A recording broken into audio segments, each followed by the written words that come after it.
All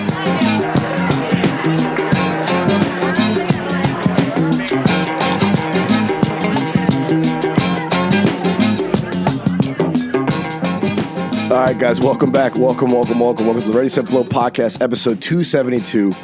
Got Chase Abel online, and we got the man himself, Jeff Dying in studio. Much requested. That makes me happy to hear. You know, our lives overlap daily, so I figure that I'm glad they want me on here. I know. Well, it's been a while. Chase, what was it? It was in Albany, right? The last time we had Jeff on? Albany, a few years ago. Yeah, when Jeff was performing in Albany. That's right. Which is funny. I watch you guys' podcast, and it always looks nice. And then my episode is like just us on a weird hotel couch. Well, we did it in the Sounds like heck. You know what I mean? We did it on the road hungover, man. That's what happened. Yeah, it's not good. And me going, I like baseball. Everyone's just skipping over the episode. Going, who's this idiot? Yeah. Chase got all dressed up. He didn't bother to iron the shirt, though. Chase, what's up, son? Did you get that out of the dryer or the hamper? I don't have an iron. Well, it shows. Yeah, good for you. Also, can we talk about that? I am 38 years old, right? Yeah. I feel like I've got my life together at this point, at least as an adult. I'm independent. I still have no idea how to iron. You've never ironed? I don't know how to do it. What's there to fucking know how to do? Well, you put the hot part on the wrinkles and it unwrinkles. Well, there's a water section, right? There's a little thing you're supposed to put water in it. Yeah, to make steam. Yeah, well, you skip that part when you're trying to make it sound like I'm a dummy for not knowing. I mean, it's just think of it as like you're a coffee guy. Yeah. So think of it as using a Keurig machine. Okay. So you put the water first, and before you put the fucking what's the thing that's used for the beans? The little coffee pod, shit. the little pod in there. Yeah. So it's just think of it as that way. Yeah. Okay. Well, so I put water in the and then put coffee on it in the iron. Then I wait for it to get super hot and it starts smoking like a teapot, right? And then you got to be real careful because now you could burn yourself. And you squirt it on the material. Well, you don't necessarily need to squirt it. You can just run it across. Oh, okay. The steam does all the heavy lifting. I thought that was to squirt shit on there. Well, you could if you had like a really tough wrinkle to get out. If you had some linen, perhaps. Okay. Randy, I think Jeff. I think we should send Jeff a steamer. I don't think Jeff needs an iron. I think the steamer would be a lot easier. Hey, Chase, it's funny you say that. I have one of those. Have you ever used it? And I don't know how to use that either. I hung my shirt up. I'm pushing it on it, but you don't want to put your hand on the other side. You'll steam your hand. So the shirt just keeps moving. I'm just pushing it away from me and going, this isn't doing shit. I've seen girls do it at like Nordstrom and stuff, but I don't know how to do it. But with the iron, you feel like you're gonna pop one of those buttons off. You don't know how to you don't want to put the iron over the button, and then you're supposed to fold it out a certain way. It's just it's too complicated for you. I don't like it. I mean, I guess you do have. I mean, your house is very nicely appointed and it's very clean. You do a lot of cleaning. Yeah. But no cooking, no ironing. Huh? No cooking, no iron. And if we're being real candid here, I don't even clean. I'm just super organized. And then then cleaning ladies come and clean. Okay. I'm not mopping. I'm not dusting. I think that's actually true. That's actually true because there was a time you were very nice to me, being hospitable to me in LA, so I was able to stay with you. And I did observe you a lot, and yeah, you're right. You didn't mop. You just made sure anything. Like if you move the cup, just put the cup back, and that's it. Like, everything has a spot. That's the thing. Were you one of those kids that would always rearrange the furniture in your room to give yourself like a new look in the room? Well, that suggests that my room was big enough to have furniture. We grew up super poor. There wasn't a lot to move around. No, but my room was always immaculate. I always had a really clean room. I've been to your folks' house. You must have been. Oh, you God. definitely didn't fit in with them. Yeah, no. Well, to be fair, you saw my parents now, who I guess they're old. One brain cell away from pulling the plug. They were when they were normal. When those two grown-ups who aren't even capable of keeping a cat alive, when they were normal people, they were a little cleaner. Okay, but not as it was not immaculate. Not like I had it. My room was the cleanest. Yeah. Did you have your own room? Let's talk about this for a second. Chase, Randy came over to my house. I know my parents will never hear this, so I don't have to feel any guilt. They don't even know what a goddamn podcast is. They'd be like, well, is that like a home cook thing? Put in the microwave? No, it's a podcast, like a radio show, stupid. So him and who came with me? It was me, you, and what's her name? Didn't she come? No, it wasn't a girl. Who the fuck was it? I don't remember. Oh, Tyler? No, what was it? Tyler? Tyler. Yeah, Tyler. Buddy Tyler. It doesn't matter. This was like 3 weeks ago. This is how fucking damaged our memory. Oh my God. And we go into my parents'. I've always been embarrassed to bring people to my parents' house ever since I was a kid. You know, you're like, oh great. If Anthony comes over from school, he's gonna find out we're poor. You know, I like going to their house. I don't want to bring him over here where my dad literally will walk around in tighty whities and introduce himself to your friends. You're like, Jesus, have some shame. So, but anyway, so I've always been embarrassed. But I thought at this age, who cares? They're just my old crazy parents. We can come to us. Every time one of these guys would be like, where's the restroom? I was like, just wait. Just wait. You don't want to use the restroom here. It's just a mess. There's just shit everywhere. It was disgusting. Yeah. So which room was yours? I didn't have a room.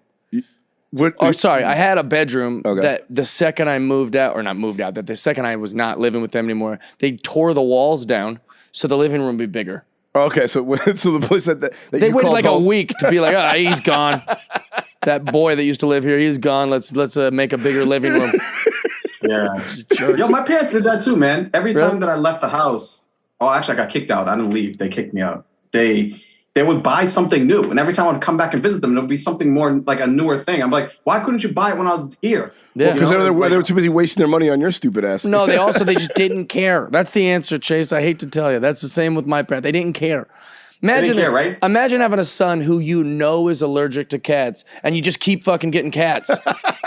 That's my mom and dad. My mom just goes, I don't know, maybe 6 cats. I know my son's face is swelling up like a volleyball, but we love cats here. We're a cat family. Get another one. They just keep getting cats.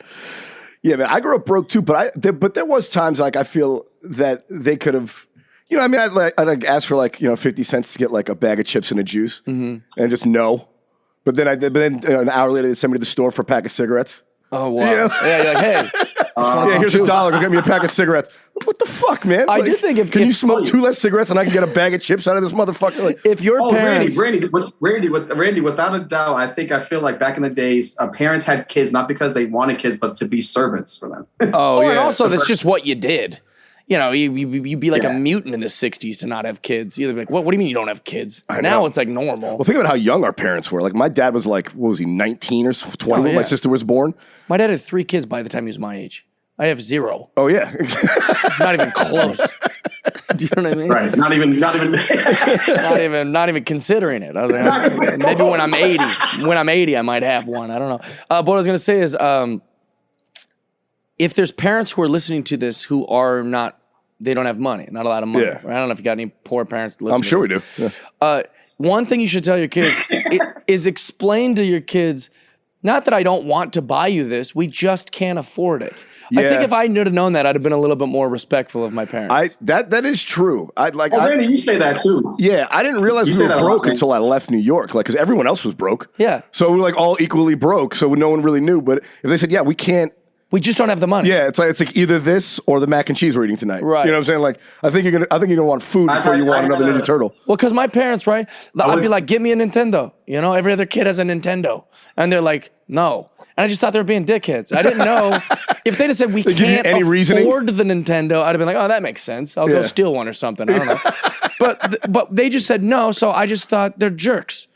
And that's the thing is, like, as a young person, and I don't know how old I could speak for young people, but you think they're adults. They have all the money. That's just what you think. Oh, yeah, because they control everything. It's an adult. They must have all the money, and they should just buy me the things I want.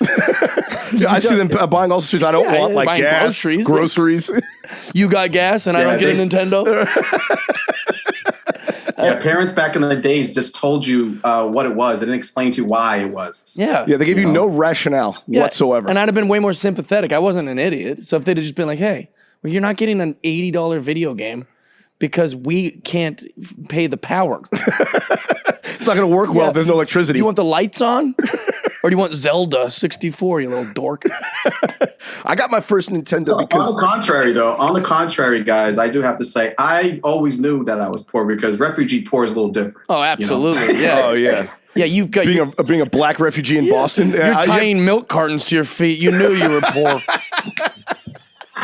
You were making shoes out of old rubber tires in the yard. Yeah, exactly. There's no way to spin that. Oh, maybe we are rich.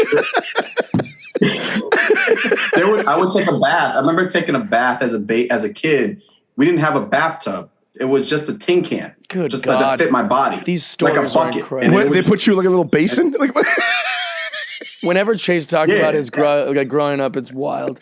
they heated up pots of water on some coals Seriously, outside and put it in the tub. So with you? many of my black friends go, yeah, I once went to a supermarket and the person looked at me. It was racist. I have trauma from it. And then Chase talks about, yeah, I grew up in a tin can. I never met my family. I had to walk 80 miles. I'm like, Jesus, that's quite a black experience. I mean, that's every time he tells a story. I know, it's very dramatic. Every couple of weeks you get a new one out of him. Yeah, I get nervous when I see a cop. And then Chase goes, yeah, I once lost a whole leg. In Syria. Syria. I put things in perspective, man. I just, it's So great. I want to love add it. my little note in there. Yeah, they bathe you in like a fucking chuck full of nuts can, or like a little what is a tin? Maxwell house. Nah, we lived in a it was like a refugee camp. It was like a refugee refugees, like a tent city. It was just like it was like an area for like refugees, like a little exactly, Like a halfway house almost. So my dad would go get, like, in order to bathe me, they would actually go to the river, the Nile River, like the river was right there. So they would take the water. This is amazing. And then the Nile. Seriously. Yeah, that's why my skin's good, because I got all the nutrients from the Nile River. Yeah. His whole childhood is biblical. To the Nile River. Abel. Yeah, I mean, that's beautiful. I love it. They sent him down a river in a little reed basket. Yeah. And they go, oh, yeah, I don't know. Yeah, and a white family from Utah found him. I saw it on Willow. I hope it works. No, I only had a Nintendo, right? Like everyone, because that's how I got into video games, is because we literally, I think a lot of parents that don't have a lot of money do this. They give their kid a football or like a soccer ball, because you're going to go play with other kids. Yeah. You're not going to bother anybody in the house. And also it's healthy. You're running around, getting exercise. My parents did that until we had like a paper route, and they made me like do the paper route with my mom because she didn't want to pay for like a babysitter. Your mom had the paper route? My mom had the paper route. And okay, so not even you. She made you didn't even have your own paper route. You were like an employee on your mom's paper route. Exactly. And it sucked. My mom's like, she didn't pay you. She made you. No. She sat in the car while you went out. You're going with me. So she would drive the car and like make you get out and put the paper. Yeah, and I'd have to put rubber bands on the thing, and then I didn't even know. That's genius. Your mom had you working for free. Yeah, and she collected all the money. Exactly. And I don't even know if I was bringing her to the right house. I probably got her fired. I was like, I don't know. This looks like it. I'd turn the corner where she couldn't see me and just drop it and then come back. She's like, "Did you put it on unit 12?" I was like, "Yeah, I put it at unit 12." I don't care. You got your mom fired from a paper. Yeah. I love that between two of your family members, you couldn't hold down one job. No way. Yeah, exactly. Well, I was 8. What does she want from me? Put me to work. Fuck off. No, but they. Oh, Jeff. What's that? Oh, did you did that, like, any of that early development stages of doing that with your mom, like, kind of like helped you in the business world? Like, not at all. Like, no, God made me a comedian so I wouldn't go to jail. And not because I'm like some tough guy or a criminal, because I'm not. But I'm definitely so irresponsible that I've robbed every boss I've ever worked for. Yeah, a little bit of a petty thief. Yeah, I would just take money. You want money and you want stuff. Like, it started a Hollywood video where you just take candy. You'd eat candy, and like you'd hide in the bathroom and eat like a bunch of gummy bears or something, gummy worms, and then come back to work like you didn't just steal a bag of gummy worms. And then it turned into like, fuck it, I'm gonna eat these gummy worms at the front. Nobody's even noticing. It's steps. And then it's a soda pop and a gum. Then you steal the Big Lebowski on VHS, and then you buy. Now you open up your own video store because you stole all the tapes. Yeah, I stole a GameCube. Like it just escalated into theft. Just so much stealing, little grubby hands. I asked Chase that because we talk about that a lot. Because Chase likes to. He likes to procure goods from the lost and found. He works security. Hey, they lost it. He found them. Yeah, exactly. So all the good stuff eventually finds its way to Chase's house. And I asked Chase what was the most he's ever stolen from a job, and Chase responded he took an entire storage facility for 4 months. Oh yes, you told me a little bit about this. I can't believe it. Have you guys already talked about it on the podcast? A little bit. We could talk about it again though. So Chase, you lived in a storage unit. How cold was that? No, it's fine. I had like 2 heaters. Like 2 electric heaters. It's amazing. He's a fucking fire hazard inside there. So you saw a storage unit, you go, hey, this is cheaper than rent. What, $20 a month? It was free. He was working. No, there. actually, that's right. You have free. I was working. And so I was working as a manager, pretty much like a property manager for the place, and I was literally homeless. I had nowhere to go. Right. Which is interesting because my parents lived 20 minutes away. So like, Yeah, but we know how that would is. allow me- They didn't really support your dreams. So Yeah. you lived. So Oh, you yeah, lived they in the never- storage unit. You like set up like a little bed. I had a love seat. I had an IKEA white love seat, 2 of them. I had a zebra rug and I had an air mattress. And I painted the walls red because I wanted the ambiance, you know? Yes. You painted the inside of a storage Yeah, unit. and this is what I questioned. Is like, I was like, why would you get the air? Why just get a real mattress from one of the? Because he took the furniture from the other storage units. Sure. He borrowed that. That's amazing. But he didn't borrow a bed. He's like, no, the air mattress is cleaner. I'm like, yeah, but it's fucking annoying. Just get a mattress from the storage. And Oh, this is great. get a fucking get a. Oh yeah, mattress didn't you say, topper. oh, that's dirty? Like I'm not gonna use someone else's mattress. Yeah, you're not going to use, you don't want to use mattresses. That's where he draws the line. That's where he draws the line. Yeah, you're living in a storage unit. Let's not split hairs here. You're good enough to do that. You're good enough to sleep on someone else's mattress. I know. I had a lava lamp. It was good. Oh, What? God. What? So did any of the other people that you borrowed their furniture from the other units be like, hey, where the fuck is my love seat? Like, did they ever come looking for it? No, because I gave them a discount on the next month's rent for their storage. So I just hooked them up. Wait, you'd hook them up, but that'd be you admitted. You would say, "Hey, sorry, I got this. I got this couch over I here. got your lava lamp. Yeah, it was like it was just like Here's collateral. 10% off next traded. week." So good. Idiot. I love it. Well, and that's also like another thing that I really admire about when I didn't have a place to live and when you didn't have, like, just these kind of stories. It's survival in a weird way. It's like high end survival. Yeah, it's a fucking glamping in the city. Yeah, it's modern times survival. One time I got lost. I didn't know where the hell I was, and my car ran out of gas. So I'm in the middle of nowhere. I don't know how to get home. It's before I had a cell phone or phones anything. and shit. So it's just like, oh, God, what am I going to do? I have no money to get gas. Yeah. So what I did is I just went to the this grocery store where I ran out of gas. I found one of these plastic bags, like a plastic, that you get at the grocery store, and I just filled it full of trash. I found a receipt on the ground that was for like $26 in items. So I walked in with a bag full of garbage, so it looked like there was something in there. I walked in, I just looked around. I found each item that was on the receipt and put it in the bag that had the garbage in it. Threw the garbage away. I went to the front, goes, "Where's the return section?" And the lady's like, "I can help you." And I was like, "Perfect. I'd like to return all these items. Sorry." And she was like, I don't need toothpaste anymore. Yeah, but it was all brand new stuff because I just took it off the shelf. That would have been the easiest thing to see on the camera. That's a good old gag. And so she just gave me $26 cash or whatever it was, $23, and I just went and got gas with it. Oh my God. So what's the most you've ever stolen? That's what I was going to ask you. What was the most you've ever stolen from an employer?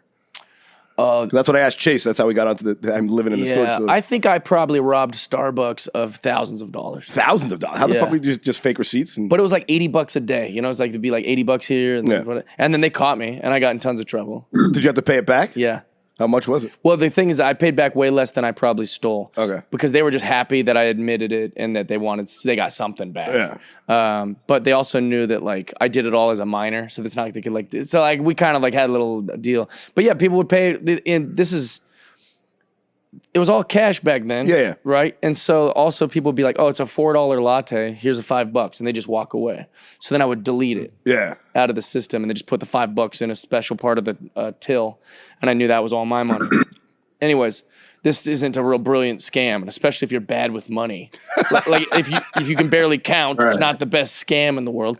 And so eventually, Your receipts never matches in the drawer. What, I was always like $10 over for it because I didn't know. I'm trying to make sure it's never under, and they want it to be exact. Yeah. And then also they like it when it matches. Your employer likes it when they get the money that they're supposed to get. Well, I think, hey, what are you crying about? I gave an extra $4. Well, no, Exactly. but because the register's higher, they know you're stealing then. Well, but probably how they caught me is that you can only have a certain number of deletes. Like if somebody changes the order and you delete it, you had one delete that day. I would always ring it up so the customer would see how much their total is, so they would know I'm not trying to rip them off. And I had 80 deletes a day. So corporate's something's up with this employee. This employee deletes everything all day. So I made up some lie that I was like, "Oh, I'm just practicing. I'll just sit over here and practice sometimes. I'll see how fast I can ring in a mocha." What are you learn how to type? I'm practicing. Yeah, and they didn't buy it either. They were like, "Shut up. Just give us the money." I'm practicing fake orders. Yeah. I really want to be efficient at my job. That's what people got to learn about lying. No one's really that good at it. I thought it was so clever coming up with that. I'm pretty all right. You good at it? I'm pretty Really? good. What lies have you told? really good at it. What's the biggest lie you got away with then, Chase?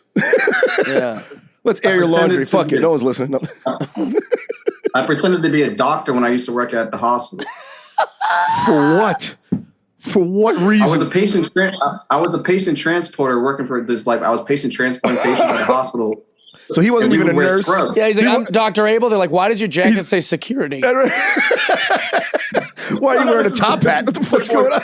Yeah, I don't understand. You're wearing a gun. What?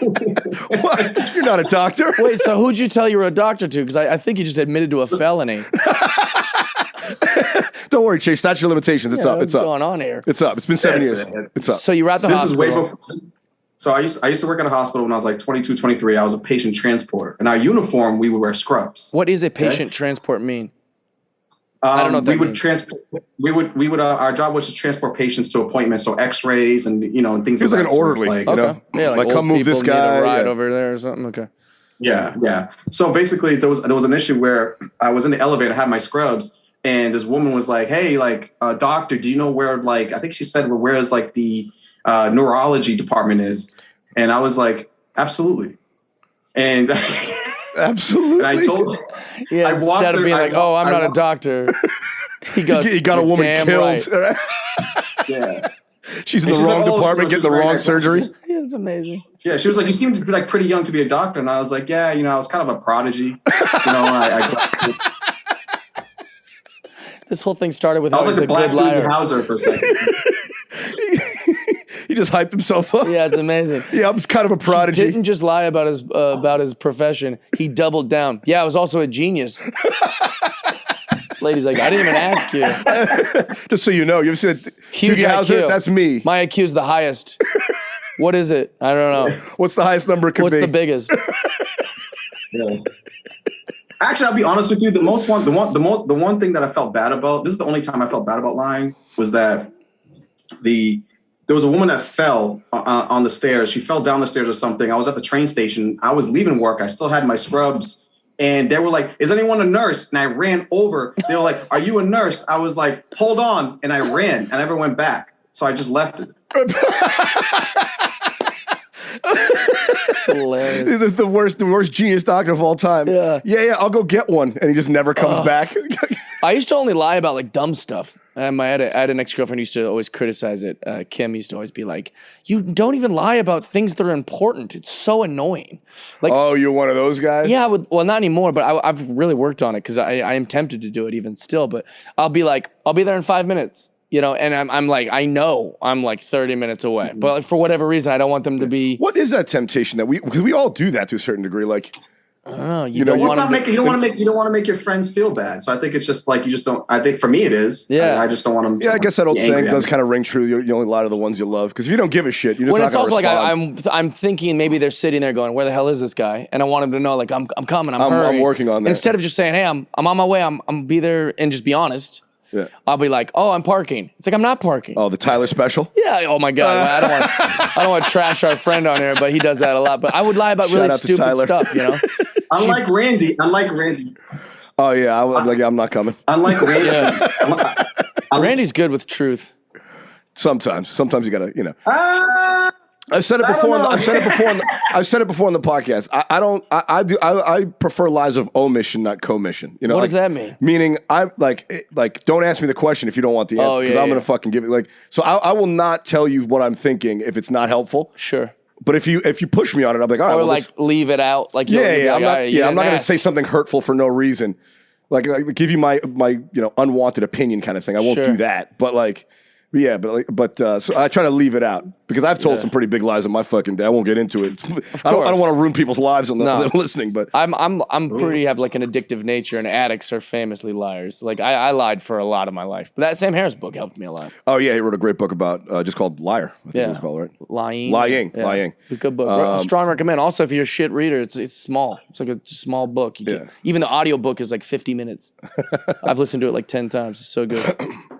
Yeah, man. But I guess the reason you lie is like I said, just to make your life easier, so you don't have to. Yeah, well, no, so the scientific explanation is that like a lie is a short-term solution that creates long-term problems. Yeah. But the difference is, what's that? Oh, Chase, you getting frozen? As opposed to always telling the truth, you have a long-term resolution and short-term problem. Yeah, 'Cause yeah. sometimes being really honest, you kind of, that might, But yeah, so I wanted to get your opinion on this, Chase. I don't know. So have you been seeing what's going on with the Haitian refugees coming into the United States? Yeah, I do. Yeah. So, for those that aren't aware, but there's been a huge surge in Haitian refugees into the United States because they had like a big assassination over there. They killed their prime minister. There's like 10,000 of them I guess they crossed into Mexico and are trying to cross the border, and the border agents are roughing them up out there. But what I wanted to talk about was a fucking post that Chris Brown put out there. the musician, The musician, Okay. the one who smacked the shit out of Rihanna. is he working for the, No, but this is what he said, Chase, and I'm curious to your opinion on this. He said, I hope everyone is seeing what's happening with the people of Haiti at the border. All the fucking billionaires in that state alone should be trying to help out. We have no peaceful strategies, herding people up like cattle farmers. Hey, everyone, please take a look at what's going on, please. Now, so just for background, people don't know, Chris Brown is a hip-hop artist, multimillionaire. famous pop artist. Famous yes. pop artist. Hip-hop. Also famously smacked the shit out of a few ladies. Well, that is up there on what he's known for. Yeah. Yeah, he's a recording artist, very talented guy. But I mean, what I'm getting from this, he's rich. Yeah, He's very wealthy. and very influential. Yeah, what is he mad at billionaires for? Well, that's what I'm saying. Like, what I want to know is, if everyone's pointing the finger at everybody else, is anyone going to do anything? No one does shit. Yeah, that's true. Yeah. All these woke Exactly. people go, oh, can you believe the 1%? Oh, really? You know, you're pretty rich. You know how many pairs of shoes you got, stupid? You probably more than 5? Yeah, you're in the 1% globally. Yeah. You're a global 1%er. I don't see you giving your money to Syria. No, you walk around going, God, Somebody should fix this. yeah, I wish rich people, I can't believe I have to pay for college. Yeah, dumb. You pay for college. Like, that's the most annoying part about, like, Americans, in my opinion, is, like, we're all stupid rich. Even when I was talking about being poor earlier, I'm still globally Yeah. a rich guy. And that's what I wanted to ask Chase. Like, as being a refugee, what were your views of Americans when you first got over here? Did you think, like, did you expect more from in the way of help, or did you think that, like, what was it like coming over? There really was no expectation because I was really young. The expectation was pretty much set forth by the individuals who decided to bring my family over here. So, And I assume they what just I mean by wanted to that is, live, like, right? They just wanted to live and get out of a civil war. Yeah. So like real war, like real war. Like, you know what I mean? Like Like bullets flying in the streets. yeah, dude. Like, this is what I'm saying. Like, and I grew up a little bit differently from a lot of people and a lot of my friends. So it's hard. It's kind of, I'll do my best way to articulate what I'm trying to say. Most people in this country don't really understand what real war is, right? Like real civil war, the aftermath of what civil war does to generations of people that have to go through worrying about if there's not going to be any food, if there's not going to be any, you got family dying in the military. There's mandatory military. They take, from my country, they take you, they don't tell you when you're leaving. You just serve. And then you just hope that one day you'll get out. Okay. So I never looked at it like coming to America. Like, we looked at it like my parents didn't even know that there was like drugs. Like, people would kill each other. Like, there was racism. They didn't fucking know this shit, dude. You know what I mean? Like, they just got grandfathered into it because they came here. My mom was like, why is people killing each other? Why? And then people had to tell her like, oh, because people in this area, they kill each other because of race. People kill each other because of drugs. And they're like, You forgot religion. well, that's stupid. Religion, yeah, that's a big one. Religion. And so I have a very different view on probably most people do. But I guess to answer your question, Randy, the best way I can is I think as a refugee myself and seeing what this country has done for my family through just basically hard work and through the love of people genuinely, you will see that all this other shit that they're trying to do is all bullshit. Yeah. It's all bullshit. I would say I would say to anybody who believes like billionaires should be contributing to all these problems, right? Because they have so much and nobody needs that much money. That's the big argument I hear socialists always say. If you really believe that, okay, then fair enough. That's your belief. You're allowed to believe whatever you want. But then I ask you, every time you see a homeless person I should be able to go, why didn't you give him $20? Yeah. But you got so much more than him. Yeah. You have so much more than him. What's you have, $20 to you? You have food, and what $20 isn't going to hurt you. And you know what? Because we don't get to decide what other people do with their goddamn money. Yeah. It'd be robbing them to make them give to a thing that they don't voluntarily want to give to. Yeah. The same way I can't go, Bill, give me some of your money. I'm going to give it to this homeless guy. You've got plenty. You don't need it. It's like, well, yeah, but it's like you get to decide. Yeah. And if you're really that sympathetic, you don't really care about the poor. Nobody really cares about Well, that's the poor. the thing. That's what I can go back to. Like everyone says, oh, we should do something about this. Well, what are you doing? What do you do? What are you doing? Exactly. You're just walking right over them. Right. You know what I'm saying? Like if you really cared, Right. you get off your ass and go do something. They don't give a shit. Yeah. Yeah. Everyone wants to armchair quarterback these things. Nobody can even give a sack lunch to a homeless guy with their dumb little group without posting all over Jeff, their no one can Instagram. Yeah. Dude, we can't even get people to fucking wait at the red light without honking. Yeah, you're right. We gave up straws, right? Like straw. Remember paper straws? They made it about 30 days to save a whole species of turtle. And all I heard at every comic, I can't believe these fucking paper straws. The minorest inconvenience couldn't be stopped. Do you think we're ever going to get on the same page with like trans lives if we don't even give a fuck about turtles? We can't even give up a straw.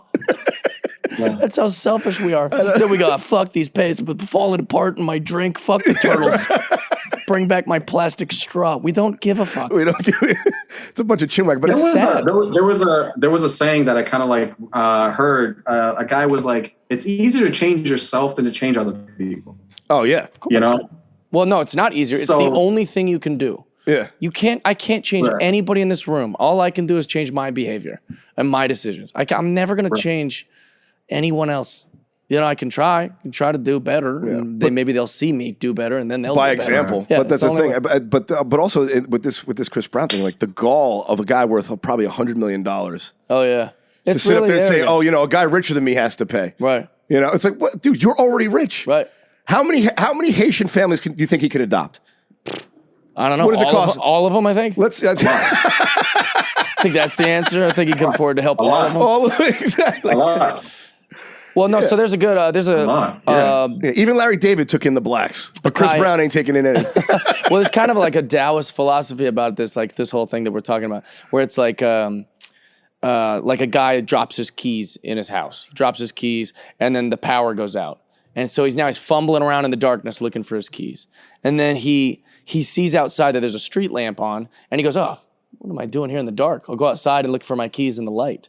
So he goes outside and he's rumbling around in the grass in the light, and his neighbor walks by and goes, "What are you doing?" He goes, "I lost my keys." And so now both of them are down fishing around looking for his keys underneath this street lamp. And he goes, "Well, where'd you lose them?" He goes, "I lost them in the house."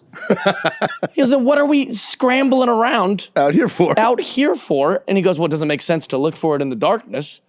You gotta, you need, and that's what we all do. We all worry about shit out there when the problem is us. It's inside. We're trying to fix outside problems with like inside problems, or not outside problems. We're looking for the problem on the outside, but it's inside. It's us. We need to fix our shit.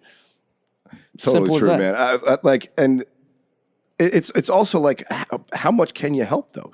I mean, like we can't help everybody. I know. You know what I'm saying? Like at some point, like we have so many problems. You have to have a priority. Right. Well, we talk about it all the time. Like what happened to all the Mexicans at the border? We just fucking forgot about them because the Haitians are here now? There's a new thing. They're still there. They didn't go anywhere. They're still in the fucking... I agree. Like, what happened? Like we talk about it when we do mushrooms all the time. There's a clip. There's a clip out there that's been circling, I guess, since this whole thing started, I guess, when Biden back in like the 80s or something made a statement about Haiti. And this is whatever the time was. And he just simply said straight up, he was like, with all due respect, this might come out very as bad or whatever. He's like, if they sunk, within the ocean, it wouldn't be any of our interest, to be honest with you. Wow. Like you've never heard a politician speak that honestly. We have our own problems here. Like we can't really worry about what's going on over there. This is in the 80s. I know. We rarely hear a politician speak so candidly. But I mean, I bet a lot of them feel like that. Like if North Korea if every North Korean died right now, nobody here would really care. Be like, oh, good, that guy's gone. It's not that we wouldn't care. It's just like you can't. It's like what we talk about all the time. It's like there's too much stuff, right? There's just too many things. We're so plugged in that there's just too many things. Yeah. Like you can't go to the Black Lives Matter community and go, hey, why don't you care about what's going on in China? They go, what? Yeah, we got our own issue. We're dealing with our own shit. Yeah. Shut up. And then you can't go to North Korea and go, hey, why haven't you donated to Black Lives Matter. They go, shut up. We've got our own shit. Like every day at 6 hours, hey, Jeff, you hear about Iraq? It's like, I don't know about Iraq. I don't know. I can't, if your son is mentally challenged, then that's what you care about. You start to get involved in Special Olympics and all that. And then your dad has leukemia. Now you care about, there's just so many things. That is a real selfish human quality. It's like, worry about what I care about. Yeah. Well, that's what we do. What the fuck is... You know what I'm saying? There's too much shit. You can't care about all the shit. Yeah, I'm full of shit. You got to pick stuff and go, this is mine. Whittle it down. Yeah. And sadly, most people only give a shit about what they look like. Yeah. That's the most horrific part about humans, is that they go, oh, well, I'm a woman, so I've always wanted to just help women be writers. Oh, I only care about what looks like me most physically. Yeah. Oh, I'm an Asian guy, so stop Asian hate. I got to get the mask. Well, we were talking about that yesterday with... It's just like, you only care about what you look like? Yeah. Black people only care about their community. White people are fucking selfish idiots who only care about their shit. Like, that's all wrong. Well, we were talking about that yesterday at the bar when the guy walked in with the Kaepernick jersey. And it's like... Yeah, it's insane. Kaepernick got that big $20 million deal with Not Nike. all wrong. Not all wrong. No, not all wrong. But I'm saying, to Jeff's point, Kaepernick got that big contract with Nike. Yep. And Nike has a long history of using slave labor in China. Children, workers. Yeah. Underpaid in horrific conditions. And this goes back 20, 30 years That's now. Who's bankrolling his campaign for social justice. Yeah, so he wants to uplift the black community, but seemingly keep his foot on the throat of Chinese children who currently, who like paying his. He went to Ghana for Black History Month because he wanted to see where his family was ripped from. Okay, this is his words, not mine. Where his ancestors were ripped from to come be American, whatever. It's like, dude, Ghana currently has slaves. Yeah, yeah. You went to Ghana because you're upset about what happened historically. I mean, it's like it's. I just think that we're getting into a really dangerous place of only caring about our own group. Yeah. Whatever your group is. And if you want to start playing that game, it's not really smart because dumb rednecks will go, okay, you want to do that? Then you're really justifying our white supremacy Nazi bullshit. That's a good point. Because that's what they do. Yeah. They go, we only care about our group. And then you go, oh, we only care about our group. And it's like, you don't want that war. It's not a good... Where do you think we lost that? Because I feel like there was a point where we were getting better at it. Yeah, I think it was better. Yeah, I think young people... I blame young people. I really just laid at their feet? I think that they really mean well. I think young people mean well, but they're now they've kind of run amok. Yeah, well, they're misguided. I don't think... I mean, half these groups, their tactics are terrible. They alienate... I feel like back in the day, we talk about this, Chase. Like, back in the day, Martin Luther King and the Civil Rights Movement, welcomed the Jewish community and welcomed the feminist movement and welcomed, the Kennedy and the Catholics and their help and support for civil rights. But now it's like, no, this is our thing and you can't complain about it because it's only ours to complain about. Right. And it's pushing away people that would otherwise form a coalition. Like, oh, we all have, we all from different groups. We have similar interests. We all want, increased wages. Yeah, that's what I want. Yeah, I want all of us to stop doing any of that stuff and just let's all coexist. Not even coexist. Let's all get along. Yeah. Let's all love each other. I don't give a shit if you're a white guy. I don't go, this white guy. But I also look don't, at this white guy. I also don't look at someone and go, hey, goddamn, look at us, a Filipino guy. I don't care. I don't give a shit what you are. I just love you. I just love you. Be my friend. I think Jeff, I think you're giving yourself a little bit less credit than you deserve because you're a type of dude that inherently actually feels that way and treats people equally no matter who they are. I love everybody. You are that type of dude, whether that was taught to you or whether that you just inherently learned or through experiences you became that person. But I do believe that there's people out there specifically that they don't unfortunately think like you, and they do have these particular insecurities or jealousies or hatred towards people that are not like them. And they are in positions to make very, very important decisions for people. So I think what Randy was at when you said, when do you think this started? I've got a little bit better of an answer than a second ago. I think what happened is when you look at history, it's been brutal. Yeah. For every group, some more than others, and for every race, every country, everything. It's been brutal. It's been, even religious people are murdering all these. It's been horrible. Yeah. History's been pretty brutal. But I think what happens is when you teach that, you say, oh, men treated women like this. Now women go, oh, fuck men. You go, oh, that's who did this to me. Yeah. A man did this to me. So now it's like, now I have an opinion about a man. But I don't think like that. Like if I got beat up every day for the next 30 days by a black guy, I am still not allowed to go, I hate black people now. Yeah. No, that wasn't black people that did that to you. Some guy did that. That was a different black person every day for 30 days, and those people were mean to me or whatever happened. But like, I don't get to put that on a group. And I think certain things happen like that. It's like, maybe enough men have been bad to you, but you don't get to put that on you. You didn't do it. Chase didn't do it. I didn't do it. You don't just get to say, "Oh, men did this," or "Oh." It's like they assign a vendetta to a group. Like someone you need an oppressor and you need an oppressed. Yeah, someone who wronged you. Right. Now the entire group that looks like them has wronged you, and it's insane. That's insanity. You would say that that's insane to do, and it's sort of happening now in like a lot of ways. Yeah. You know, like when I was in Japan, they all hate Koreans. And when I'm in Korea, they all hated the Japanese. We had this conversation with Chase because I know Chase, thought we had a conversation one time, Chase, about you saying like how racist America was, and I'm like, well, we're not the only country in the world that is racist. Everybody, it's horrible. Every group has a group they don't like. Black people are mean to light-skinned black people. Does that make sense to anybody? Chase, where do you fall on the skin color spectrum? Are you dark skinned technically? Oh yeah, you know how it is. Talking to Barry Sweet. But you don't harbor any ill will towards light skinned brothers, do you? Nah. I'm just jealous of their hair. Like, of their hair? Yeah, I just like listen.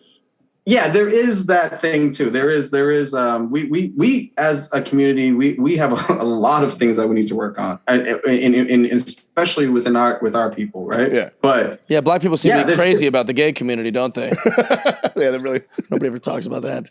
Yeah. I mean, like if you want to do that war, God, the homophobia I've seen in these black comedy clubs is insane. Listen to hip hop; they're fucking so homophobic. It's insane, and nobody talks about it. They're like, hey, if you say that, you're being racist. You're like, all no, right, fine. I guess I got to let them continue to be homophobic. Yeah, it's insane. You literally watch like a Muslim guy beat a woman with sticks in the middle of a courtyard because she looked at some other guy with her burqa on, and everyone goes, "Hey, don't, hey, come on, it's his religion. Don't be racist." Yeah, right. Oh, really? I thought it was not appropriate to throw a gay guy off the top of a building. But now, if I criticize that, I'm racist. Yeah, I'm an assoul. It's insane. That's how bad it's got. So let me ask you, Jeff, real quickly, so not to stress on it too much, but like, if you were to pretty much, if someone was to ask you, hey, how do you fix this thing, right? Which we probably don't have the answer for that, but for comedians, I think we don't. How do we collectively say to people, hey, let's treat each other with respect, let's love each other, but also we can also preserve our identity in our cultures and things like that. How do we get to that point? Because it's you treat everything as the individual, right? So if a guy goes and throws a rock through a Target window, you don't say, hey, that was the Black Lives Matter movement that did it. It wasn't. That was one guy who's responsible for his goddamn actions. Yeah. And that's the guy goes to jail. And you don't put an article on Fox News, oh, Black Lives Matter loots Target. No, a bunch of dummies looted Target. Not Black Lives Matter, not black people. Those are individuals. Those are all individual people. However, they're responsible for their actions. And so like nothing, because you should never lump anything to a group, right? There's a bunch of dumb fucking hicks that just stormed the Capitol not that long ago. And those aren't Republicans. Those are psychopaths that are like extremists. They're dumb. So you treat them as individuals. And those should be punished as individuals. But don't go, oh, you know how they are. It's like, no, that's not fair. Yeah, who's the they? Yeah, what do you mean? Yeah. Like, there's a diverse amount of every kind of person. So it's just dumb to group. And of course we're all in groups. I'm a guy, I'm a comic, I'm a white person. We have these groups. But to put the group in front of individual is where it's a problem. I agree so with it's that. like, instead of just going, like I said, like if 30 black guys beat me up, that's not black people. That was 30 individual men who beat my ass. Like, and so like you have to do it that way. Yeah. I think it's hard for the black community also to kind of like to understand. Well, not the black community. I'm not speaking for the black community, but I think like because we came from such a collective unit because for whatever reasons, like the civil rights weren't being given equally to people. So we had to come together as a group to form this coalition to get civil rights. So I think it's still ingrained in us, this is what we need to do to obtain certain things, if that makes sense. Yeah, I think groups should be positive, but it's like it's very dangerous, when you start making groups as the number one. Sets in, But that's why I actually wanted to ask, because you're a big, love on everybody type of guy, Jeff. And we're talking about now how, like, there seems to be this vengeance out there, and everyone, has sort of a weird animosity with different groups. What do you think is a more successful motivator? Love or revenge? Well, I mean, unfortunately, revenge is way more motivating.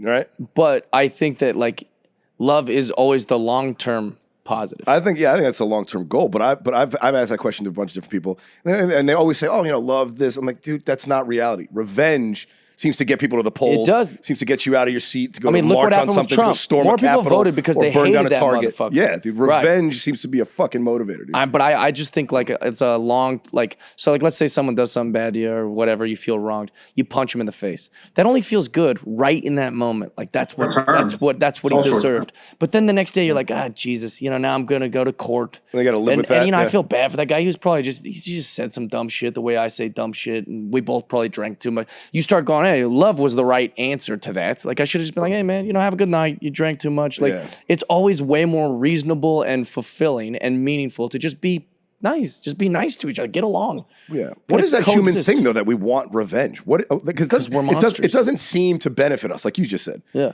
Like, we want revenge, but in the long term, it doesn't seem to help our cause. No, we're monsters. So why do we do it? Because it's in us. It's in us, dude. We're monsters. Well, revenge is a byproduct of forgiveness. You think so? You can't forget.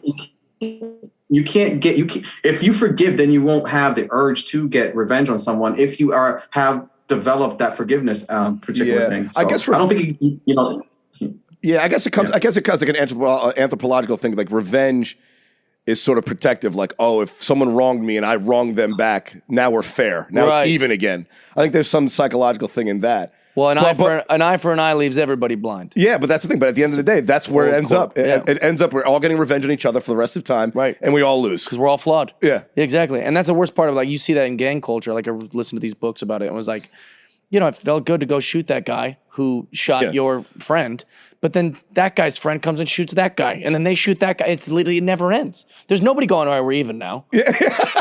The score is never settled. You've never heard of gang go, I think we're square.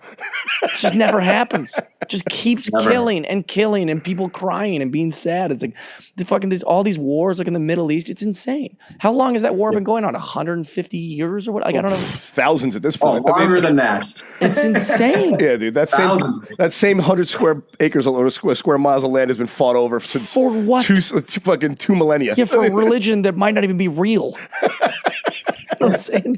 Most of them don't even question. There's not even oil there. It might not even be God, and they're out there murdering everybody. It's insane.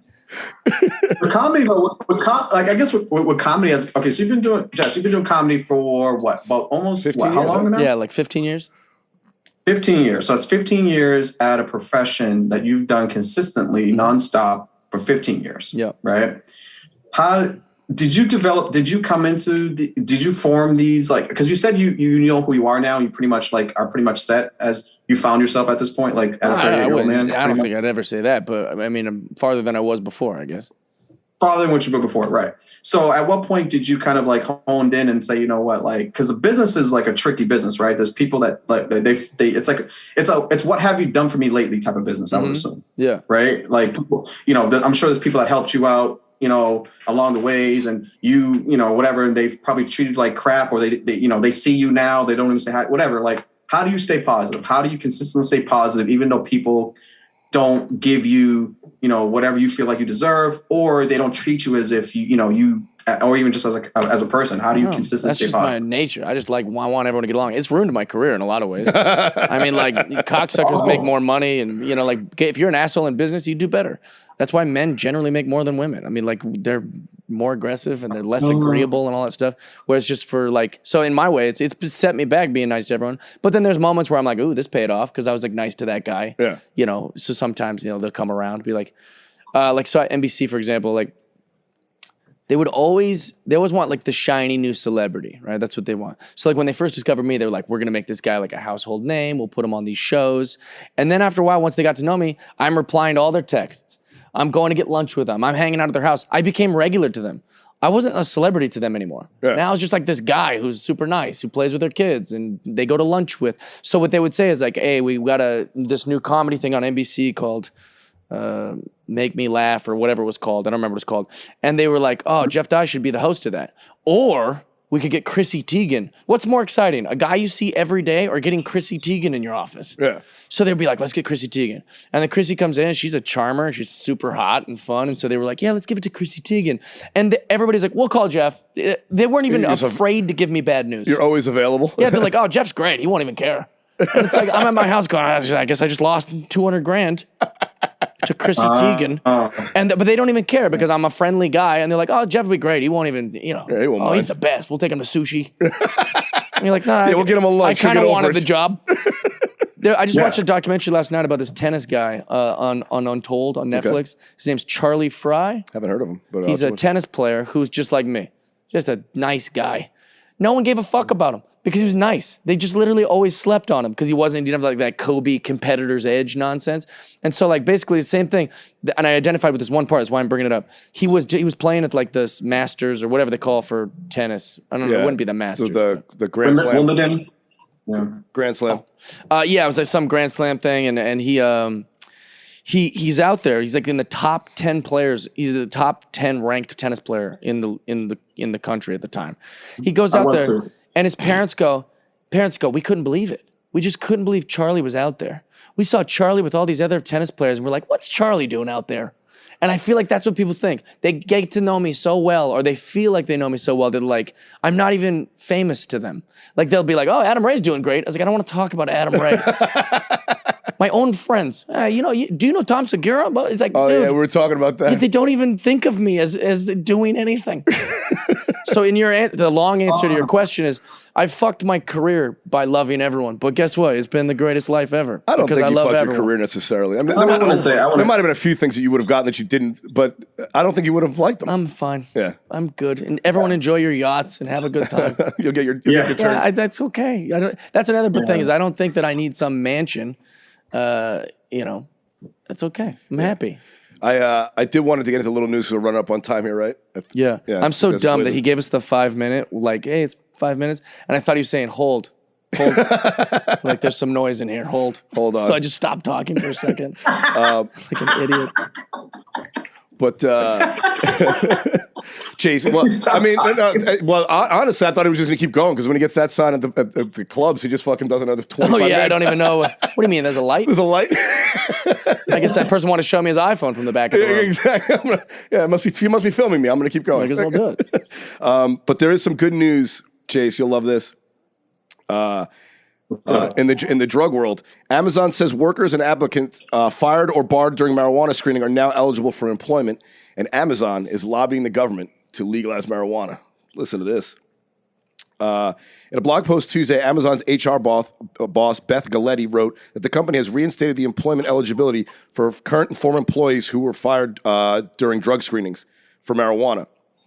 Amazon first announced this in June, and it would no longer screen workers for marijuana, and is now lobbying the Department of Transportation and Congress to fully legalize marijuana. Wait, so is it only legal in Colorado and Washington right now? In California? No, there's a bunch of states. There's like 13 states where it's fully legal, including New York, California, Colorado, Washington, Oregon, Washington D.C., bunch of Mass, and then there's like 23 states where it's medically legal. Okay. And I think once 2/3 of the states legalize it, it then becomes federally legal. There's like a statute in our What is constitution. taking so long? I know, but think about that.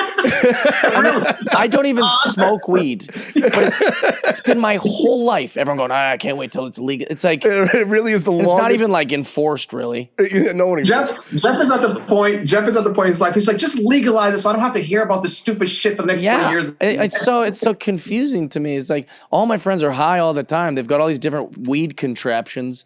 They've got like robot weed. They've got like all these glass bongs all over there. They're always smoking on some liquid weed stick, and then they're going, can't wait till it's legalized. It's like it doesn't seem to be affecting your life negatively now. And than now it isn't. at all.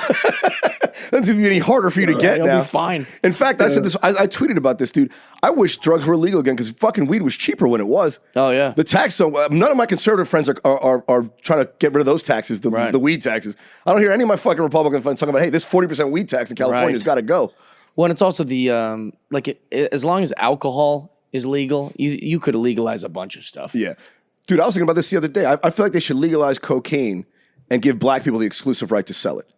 It's quite a reparation there, huh? Well, no, dude. I mean, you That's just, not reparation you there. solve the Like, war. yeah, You that's solve the not war on drugs. You solve the war on drugs. You solve the wealth gap, and you solve reparations. There You're go. welcome. I mean, I guess. I don't know enough about it. Well, You're welcome. I did it. I did it, guys. Well, who's your coke guy? Is he white or black? I've never met him. You don't meet your drug dealer. I don't know how it works. You just get drugs. All I know is sometimes we'll be at a house and some random kid will walk in. Remember that at Tyler's? Oh, it's Tyler. Tyler. Some guy came in and he's like, "What's up, guys?" I was like, "Who the fuck's this guy?" I'm in a hot tub with a White Claw, and then I literally was like, "Who was that guy?" And they're like, "Oh, he." And a he Mexican brought, teenager he brought walked in. drugs, and I was like, "Oh, I didn't even think about that. I just thought some guy just saw the door open." Tyler. Oh, Tyler. You know the ultimate. That doesn't top the ultimate though. In which you know this. When we were chilling at Randy, when I actually brought you, actually introduced you to Randy pretty much at his house. Oh yeah. And we were just hanging out, and then all of a sudden we're leaving, and there was a baby that just appeared out of the room. Oh, the and you were baby like, at the party. Yeah, I called all of them out. I hadn't. That was the first Wasn't time I my met baby, all dude. you guys. Wasn't my baby, But I still dude. was like, "There's been a baby here the whole time. There is drugs. We're all hammered. I've been here for, I don't know, 7 hours. There's been a baby, a new baby just in there. Who gave one of you a baby?" I couldn't believe it. It blew my mind. Wasn't me, man. Obviously, wasn't me. That was a wild night. It was a good first one, but thanks for doing this, brother. Thanks for got having anything you want to push? Love you guys. Just go to my socials, jeffdye.com. I don't know when this comes out, but It'll be out Wednesday, brother. oh, perfect. So wait, this. Yeah. Oh yeah, so we'll be in Tempe, Arizona this weekend. right. If you want to come see us at the Improv at Tempe, Arizona.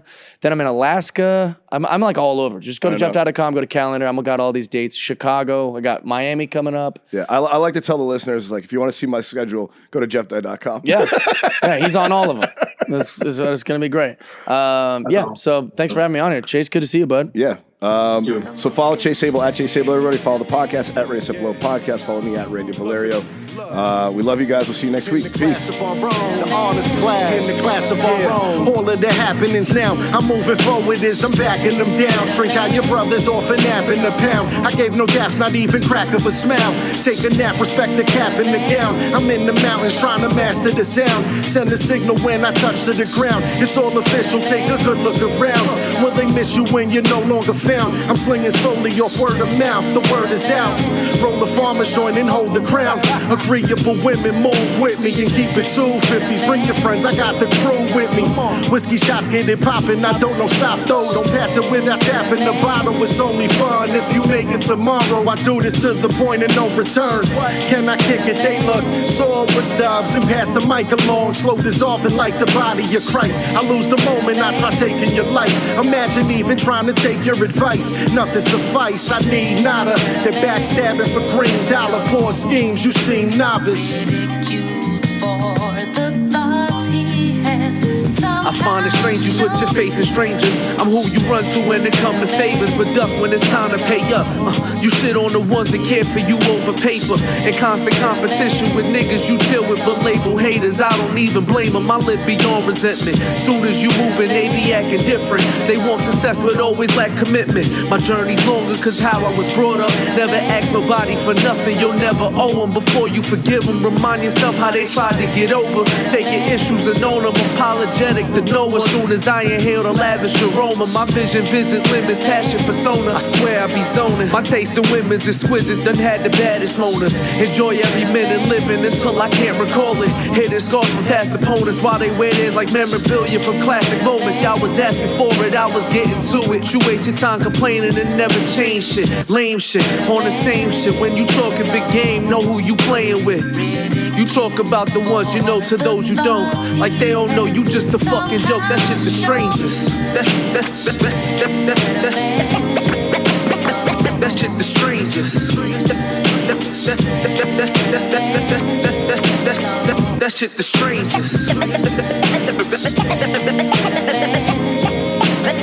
That shit the strangest.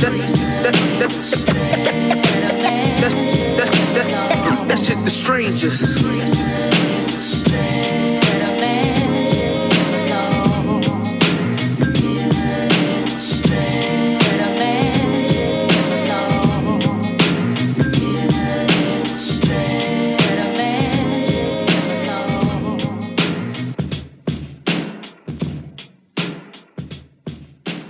He said broadcast, you bitch.